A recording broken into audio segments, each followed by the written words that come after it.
Hello, welcome back to Stigma-Free Learning Live with the Stigma-Free Society.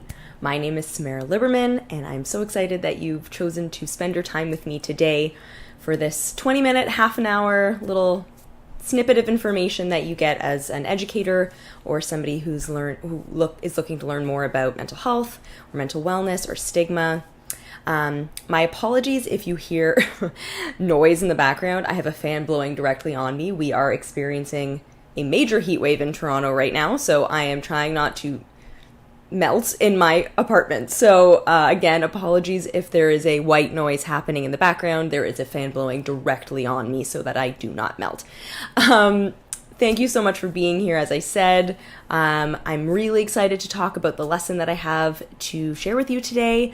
As always, I'm going to kind of start it off with a little bit of background on me and on the Stigma-Free Society. If you're a first-time viewer, if you are a first-time viewer, welcome. I'm so excited to have you here.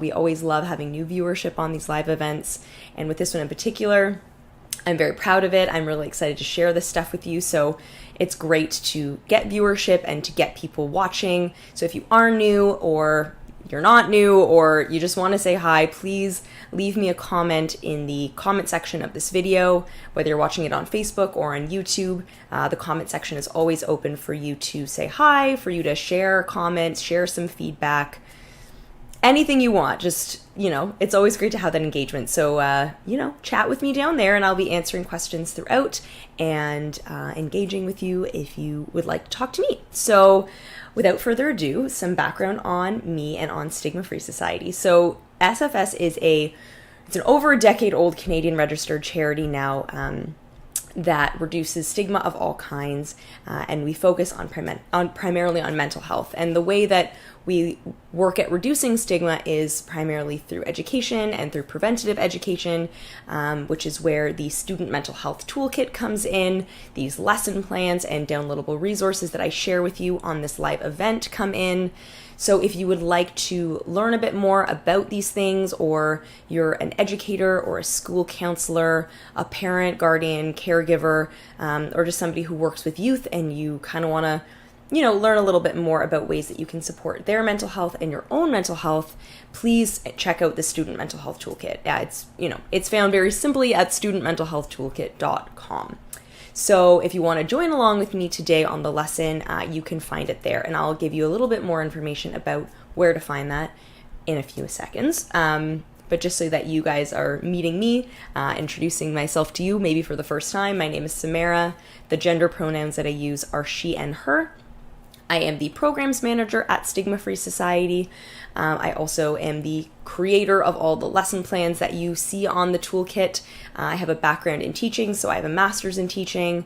I have a bachelor's degree in equity studies and a professional development certification in early years mental health. So lots of things that, qualify me to be creating this content for you. But I always love to hear from you about things that I could be doing better or differently. So if you are somebody who works with young people, or, you got a stake in the mental health game, please let me know what I could be doing differently and share with me what you would like to see me write about. Or if you want to collaborate with me on something, I'm always open to hearing from you and to working with other folks. So that's a little bit about me.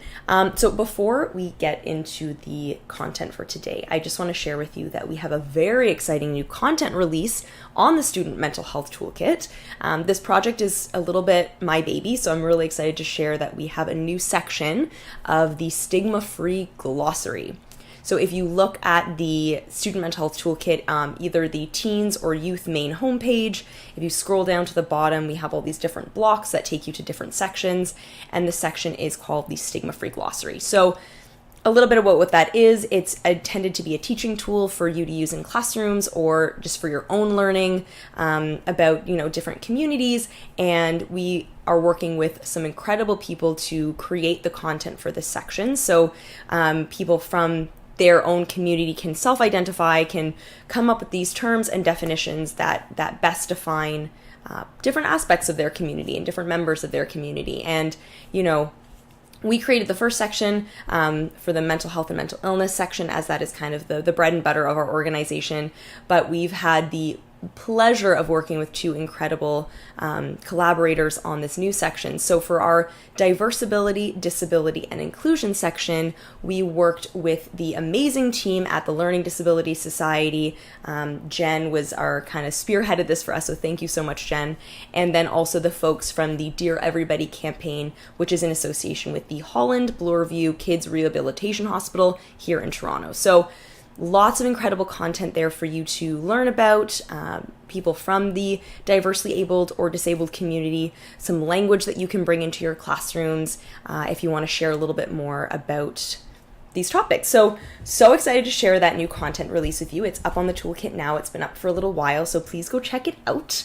And without further ado, let's dive into the lesson for today. So if you want to follow along, the lesson will be under the visual arts curriculum and the health and physical education curriculum. So the lesson plans are organized now by content area. So if you go into the drop-down bars for either a visual arts or health and physical education, you will find this lesson plan in both of those places. So the lesson is entitled Working Through Grief and Loss Through Art. So as it states in the beginning of the lesson, grief and loss are unfortunately an inevitable part of the human experience. We can experience these feelings to various degrees based on the different kinds of situations that we are finding ourselves in, but no matter how we experience them, they have a huge impact on our lives and on our mental health and our mental wellness. So loss and grief can come in so many forms. I think, we usually associate these two feelings or emotions with death or with losing someone, like losing a life. So, it could be the loss of a loved one, a pet, a friend, a family member, or it could be experiencing the loss of a job or a relationship. We can also grieve a dream, a feeling, a place, a time in our lives. Sometimes we may find ourselves supporting a friend through these experiences as well. So I think it's important to kind of broaden our definition of grief and loss to not just being about death, but being a little bit more about all the ways that we can experience loss in our lives. Because, even though it might be to a different extent or a different degree, those feelings are still part of losing something or losing someone or grieving something or an experience or a person. So, important to kind of broaden that definition. So through this lesson, your students will learn exactly what grief is and how it affects people. They will watch a video where teens vulnerably share their experiences with grief and loss. They will learn about the 5 stages of grief and participate in an art activity where they will create a visual representation of these different stages of grief.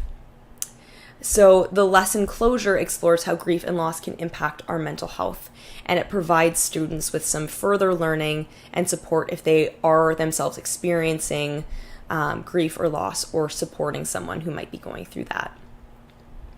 So the curriculum areas covered, as I mentioned, are health and physical education and visual arts. So obviously the visual arts component connects to the active part of this lesson, which is an art lesson. So they will be creating a visual art piece. The health and physical education curriculum connects to the conversation around mental health and as it relates to grief and loss. Mental health is very heavily impacted when we are going through these really hard times or experiencing these really challenging emotions. So definitely some connections there. So the video that you will be showing your students for this lesson features teens discussing their experiences with grief.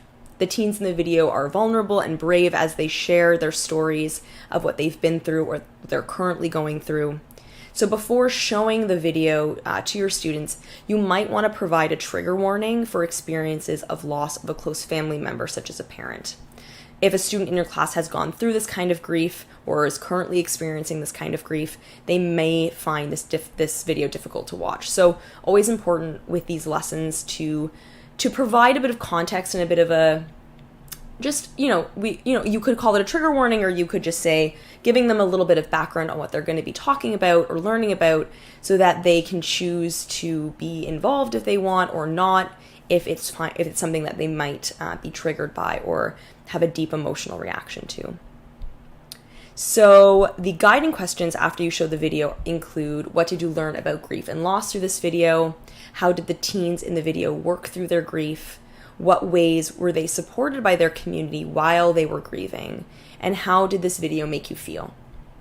So after you ask the guiding questions and kind of facilitate a conversation, you are prompted to share this definition of grief with your students, which is very simply very great sadness, especially at the death of someone. So you can explain to your students that this is a very simplified definition of grief. Grief is an extremely nuanced and complex thing to feel. Sadness is the closest emotion that can be tied to grief, but anyone who has experienced grief before will tell you that it is much deeper and more profound than any other form of sadness that you can experience. So in relation to this definition, have your students reflect on how grief is defined this way. Do they think it's sufficient? What is missing, if anything? So ask your students to write their ideas on a piece of paper and then split them up into groups and have them share their ideas with their peers. This conversation should be reflective and meaningful. Ensure that your students know that they are not required to share any personal experiences of grief and loss if they are not comfortable. So finally, have your students create their own definition based on the little things that they've brought into that conversation of grief, based on the ideas that they've shared and the conversations that they had. So kind of synthesizing everything they talked about into one definition. So once each group has come up with their own definition of grief, either write their ideas down on the board, or you can have one person from each group do so. You can read these definitions out loud and have your students share how they came up with these definitions. So again, just trying to flesh out the idea that grief kind of exists beyond just sadness, and wanting to make it a little bit more nuanced, make it a little bit more in depth, so that they kind of conceptualize grief in this deeper way before they move into the active part of the lesson. So next, you are instructed to explain the 5 stages of grief with your students. So before you kind of do this explanation, you can ask them if any of them know any of the stages of grief, or you can just go right into the explanation if you would rather kind of simplify things. So inform them that grief can take a really long time to work through. For most people, it is not a straightforward process. So in 1969, Elizabeth Kubler-Ross, so sorry if I'm mispronouncing that, was a Swiss-American psychiatrist who created the Kubler-Ross model, so the theory of the 5 stages of grief and loss. The stages are as follows: denial, anger, bargaining, depression, and acceptance. So I encourage you to write these down somewhere in your room so that you have them as like an anchor for the students to refer back to. So share with your students that the 5 stages of grief don't always happen sequentially. You can move from one stage to another and back again over the course of the healing process. Grief is also not usually something that has an end date. Most people carry the loss with them in some form throughout the remainder of their lives. How it looks and how it impacts you might change, but missing someone or something really rarely goes away for people. So, it's not to kind of discourage people from, or it's not really to paint it in this light of like, you'll never feel okay again. That's not true. I think it's important to acknowledge that grief kind of changes and molds and looks different throughout the course of your life, especially if you've lost someone really, really close to you. I don't think it's fair to say that loss ever really goes away. I think it just changes, and it can impact you less or differently throughout your life. But, grief is a very, very deep and profound experience. So, just something to acknowledge with your students. So for the active part of the lesson, you might want to assess before you dive into it how your students are doing in relation to the subject. It is quite heavy, and it can have some deep emotional triggers for your students. So if you find that your students are struggling, you may want to take a step back and facilitate some more conversation before beginning the activity. You may also want to kind of pull students aside individually if you're noticing that they're struggling, just to ensure that they're okay, kind of do some checking in. And if you do know of any of your students that have gone through a really tough time or have experienced this kind of deep, profound loss, you may want to consider either not doing this lesson or approaching it a little bit differently, or just really having some good conversations around boundaries and what they feel comfortable sharing or not sharing. So as most of the young people in the video acknowledged, art can be an extremely supportive tool for working through grief. Finding a creative outlet for the powerful emotions associated with grief and loss can be one way that many people heal from loss. Inform your students that they will be creating a visual art piece that represents the 5 stages of grief. They can create either one large art piece that incorporates all of the 5 stages, or 5 smaller pieces that depict each stage individually. So this can look really different depending on what you want to do, the approach you want to take. You can kind of have your students, choose the avenue that they want to take with this, or you can be a little bit more supportive if they need a little bit more guidance, different suggestions, different ideas. So that's kind of down to you as the facilitator of this lesson in your classroom. So for some accommodations and modifications, if you have a student or students who are visually impaired, you can explain to them that you can get them to explain to you how they would represent the 5 stages of grief, or you can get them to find songs that represent grief or the 5 stages of grief to them. So just finding different ways to incorporate art into this lesson, whether it's that visual art component, if that is available to them, or they can do it through auditory art, like the music. That's a beautiful way to express themselves through art as well. So this can take a while if you want it to. It can be a lesson that goes over the course of a few days. If especially if they're kind of doing 5 individual pieces, you might want to take a little bit more time, give them a little bit more time to do this and create this piece. So finally, for the lesson closure here, reflect on how grief and loss impact mental health. It may seem obvious to your students, but it is important to acknowledge that our mental health can be greatly impacted by the experience of loss.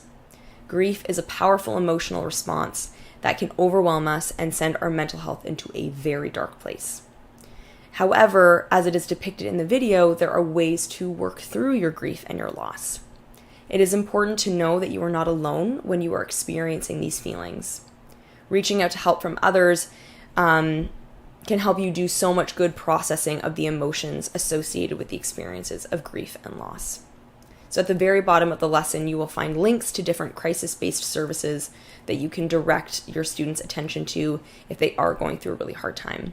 So Stigma-Free is not a crisis-based organization, but we really do like to constantly ensure that we are providing those crisis-based resources to people who use our resources so that you can work with them in conjunction with us. So I think it's really important to make sure that your students have those resources in their back pocket if they are going through a hard time. Kids Help Phone is one of them. It's really great. Also, if you want to be that source of support for your students, I encourage you to kind of do your own learning about mental health in conjunction with grief and loss, just so that you can kind of be a support to them too, as they might need that from you as a figure in their life that they can reach out to. So a bit of a heavier one today. I definitely wanted to make sure that I did this lesson consciously of people's experiences, and making sure that people feel supported through this lesson, but also that, we're not triggering anyone too much or feeling like anyone is being overextended in terms of their emotional capacity when it comes to grief and loss. So if you have any feedback from me or for me, please leave that in the comments down below. Thank you so much for joining me again today for Stigma-Free Learning Live. I'll be back in 2 weeks with another one of these live events, so I look forward to seeing you then. In the meantime, if you are also experiencing this heat wave, stay cool. If you are not, I'm very jealous. I'm sweating like crazy, so I'm gonna go enjoy my family.